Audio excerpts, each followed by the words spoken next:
اور حضور نبی کریم صلی اللہ علیہ وسلم نے ارشاد فرمایا کہ یہ مہینہ ایک دوسرے سے غمخواری کرنے کا مہینہ ہے. نہیں، غمخواری یعنی کوئی پریشان حال ہے، کسی کے پاس سحر کرنے کے لیے یا افطار کرنے کے لیے ٹھیک سے اہتمام نہیں ہے، انتظام نہیں ہے، وہ غذائیات موجود نہیں ہے، کھانے پینے کی چیزیں نہیں ہیں اس کے پاس، تو ہم ہیں تو ہمارے پڑوسیوں کا خیال کرنا، رشتہ داروں کا خیال کرنا کہ بھئی ہم تو اللہ کے فضل و کرم سے سحر کا انتظام ہے ہمارے پاس، روزہ افطاری کا اہتمام ہے، تو ہمارا پڑوسی اگر اس کے پاس اتنا اہتمام میسر نہیں ہے تو اس کا خیال کر کے اس کے ساتھ غمخواری کرنا، تو اس کا اہتمام کرنا، دوسروں کو کھلانا، دوسروں کا خیال کرنا، روزہ خصوصاً رمضان میں زیادہ کرنا، چونکہ ایک فرض عبادت ادا کرنے میں ہم اس کا تعاون کرنے والے بن رہے ہیں. عام دنوں میں بھی کرنا ہے، کہ عام دنوں میں بھی پڑوسیوں کا خیال کرنا ہے کہ ہم پیٹ بھر کے کھا رہے ہیں، ہمارا پڑوسی بھوکا سو رہا ہے کسی وجہ سے، تو یہ ہمارا کھانا ہمارے لیے ٹھیک نہیں ہوتا، مناسب نہیں ہوتا کہ اس کے بھی پیٹ میں 2 لقمے چلے جائیں، اس کی فکر کرنا ہے عام دنوں میں بھی. لیکن رمضان المبارک میں اور زیادہ کرنا ہے، کیونکہ ہم یہ اہتمام کرنے سے عام دنوں میں تو اس کا پیٹ بھر جاتا ہے. اب یہ دنوں میں خصوصاً ایسے ایمان والے ہمارے جو بھائی ہیں ان کے تعلق سے خیال کرنے سے کیا ہوتا ہے، ایک فرض وہ ادا کرنے والا بن جاتا ہے اچھی طریقے سے، اہتمام کے ساتھ، کہ اچھے سے اس کا اہتمام کرے، کھانے کا، روزہ افطار کا یا سحر کا وغیرہ، اس کے پاس راشن وغیرہ کا جو بھی قلت ہے، جو بھی کمی ہے، تو اس کا اہتمام کر لیے، تو وہ ایک تو اس کے کھانے پینے کا انتظام ہو رہا، دوسرا ہے کہ ایک فرض عبادت، روزہ فرض ہے ہر مسلمان عاقل اور بالغ پر، تو وہ اس کے فرض ادا کرنے میں ہم تعاون کرنے والے بن رہے، تو ثواب کتنا بڑا مل رہا ہم کو، تو اس کا خاص خیال کرنا. تو ایک دوسرے سے ہم غمخواری کا ہم کو حکم دیا گیا، ایک دوسرے سے غمخواری کرو رمضان المبارک کے مہینے میں. تو صحابہ کی کیا حالت تھی کہ آپ کیا کرتے تھے، اپنے اوپر دوسروں کو ترجیح دیا کرتے تھے. ایک مرتبہ کا واقعہ ہے کہ کسی صحابی رسول کے پاس ایک سرے پایا جو ہوتے نا آج کل نہاری جو بنتے ہیں، تو اسی قسم کا ایک بھیجا دیا گیا پڑوس میں. تو وہ صحابی کیا کیے کہ بھئی مجھ سے زیادہ مستحق انہوں ہوں گے، ان کے حالت سے واقفیت تھی ان کو، دوسرے جو صحابی تھے، تو ان کے گھر تحفتاً بھیجا دی. اب انہوں کیا کرے، اپنے اوپر دوسرے کو ترجیح دیے کہ شاید ہو سکتا ہے مجھ سے زیادہ مستحق یہ غذا کھانے کے وہ ہوں گے. اس طرح کے کرتے کرتے وہ جن کے پاس سے بھیجی گئی تھی ان کے پاس ہی جو آ گئی غذا. تو سوچئے کتنا صحابہ میں ایک دوسرے سے غمخواری کرنے کی کیفیت تھی کہ بھئی اپنے میرے پاس تو میسر ہے، لیکن دوسرا جو میرا ایمان والا جو بھائی ہے اس کے پاس شاید نہیں ہوگا، تو اس کا خیال کر کے وہ بھیجائے. تو اس طرح گھومتے ہوئے جو بھیجائے ان کے پاس آ گئی. تو ان لوگوں کے اندر یہ کیفیت تھی صحابہ کے، حضور کی تربیت ایسی تھی ان کو کہ ایک دوسرے کی غمخواری کرتے تھے، ایک دوسرے کی غمخواری. پہلے حضور کی بعثت سے پہلے، حضور کی غلامی میں آنے سے پہلے وہی صحابہ تھے ایک دوسرے کے خون کے پیاسے ہوا کرتے تھے، ایک دوسرے کے خون کے پیاسے. لیکن حضور نے اپنی صحبت میں جب حضور کی غلامی میں آئے، ان کا تزکیہ ایسا فرمایا نفوس کا کہ ایک دوسرے پر اپنی جانوں پر دوسروں کی جانوں کو ترجیح دینے والے بن گئے. کہ جو فرمایا گیا ایک دوسرے سے غمخواری کرنے کا مہینہ، تو مہینہ یہی ہے، اپنی جانوں پر دوسروں کی جانوں کو ترجیح دینا، اپنی بھوک و پیاس پر دوسروں کی بھوک و پیاس کو ترجیح دینا، دوسروں کا خیال کرنا. ایسا حضور نبی کریم صلی اللہ علیہ وسلم صحابہ کی تربیت فرما کر کے ان کے باطن میں کوٹ کوٹ کر کے وہ اس کو جاگوزی کر دیے تھے. تو اپنی جانوں کو پرواہ نہیں کرتے تھے بلکہ دوسروں کی جانوں کی ترجیح دیا کرتے تھے، چاہے وہ غذائیت کا معاملہ ہو، پانی پینے کا ہو، جانوں کا معاملہ ہو، ہر معاملے میں صحابہ کی کیفیت مل گئی.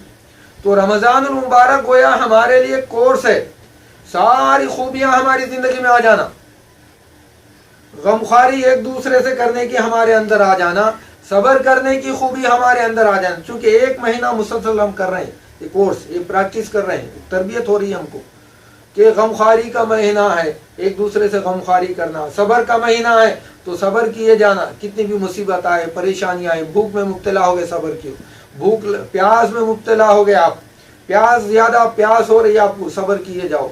कोई लड़ाई झगड़ा कर रहा हो तो सब्र किए जाओ, कोई तुम्हारा हक छीन रहा है तो सब्र किए जाओ। ये सारी खूबियाँ ये रमज़ान के एक महीने के दौरान तरबियत है, एक कोर्स दिया गया ईमान वालों को, तरबियत है कि वो तरबियत के तहत वो कोर्स करता है, उन्हें मुसलसिल पायम उस पर अमल करता है, तो रमज़ान के बाद भी उसकी कैफियत वैसी बन जाती जैसे सहाबा की कैफियत। तो रमज़ान नहीं था वो जो सहाबा, ये जो मामला हर रमज़ान हो के गैर रमज़ान उनकी आदत शरीफा ऐसे ही बन गई थी सहाबा की, कि तरबियत वैसी उनको मिली। तो रमज़ान गोया हमारे लिए कोर्स है, तरबियत का महीना है। तो हुजूर नबी करीम सल्लल्लाहु अलैहि वसल्लम ने और मज़ीद ये इरशाद फरमाया कि रमज़ान के महीने में 4 बातों की कसरत किया करो तुम लोग। तो 4 बातें क्या हैं? एक कसरत से, कसरत यानी अरबी लफ्ज़ है, कसरत यानी ज़्यादा से ज़्यादा, कि कलीमे तैयबा का विर्द रखा करो, किया करो, कलीमे तैयबा का जिक्र किया करो, पढ़ते रहो कलीमे तैयबा, ला इलाहा इल्लल्लाह मुहम्मदुर रसूलुल्लाह। तो कलीमे तैयबा ज़्यादा से ज़्यादा पढ़ते जाओ रमज़ान मुबारक में। और दूसरा, हुजूर नबी करीम सल्लल्लाहु अलैहि वसल्लम ने हुक्म ये फरमाया कि दूसरा जिक्र ये है कि इस्तग़फ़ार ज़्यादा से ज़्यादा रमज़ान में किए जाओ, अस्तग़फ़िरुल्लाह अज़ीम या अस्तग़फ़िरुल्लाह। और बड़े जो इस्तग़फ़ार हैं वो ज़्यादा से ज़्यादा रमज़ान के महीने में उसकी पाबंदी से एहतिमाम के साथ किया करो, ये हुजूर का फरमान। कलीमे तैयबा का जिक्र किए जाओ ज़्यादा से ज़्यादा रमज़ान के महीने में, उठते बैठते चलते फिरते जब भी मौका मिला, और इस्तग़फ़ार का एहतिमाम किए जाओ। 2 चीज़ों की पाबंदी करने का हुजूर ने हमको पाबंद किया है, तो इसका एहतिमाम करना रमज़ान मुबारक में।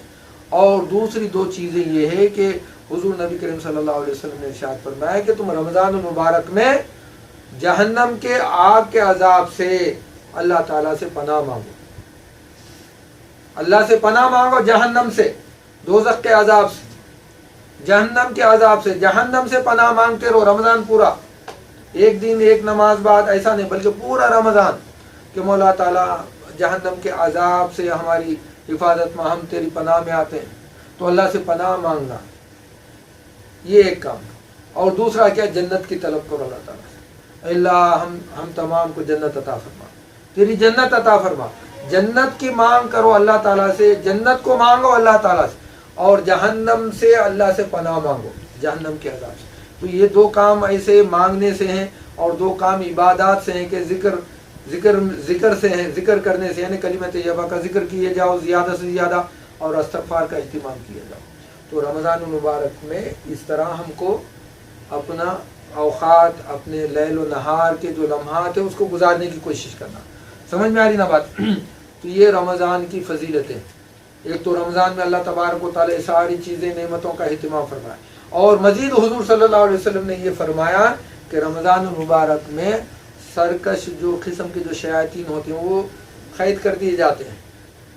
यानी अल्लाह तबारक व तआला जैसे ही चाँद हो गया रमज़ान का, तो जो शयातीन होते हैं उनको जकड़ दिया जाता है, क़ैद कर दिए जाते।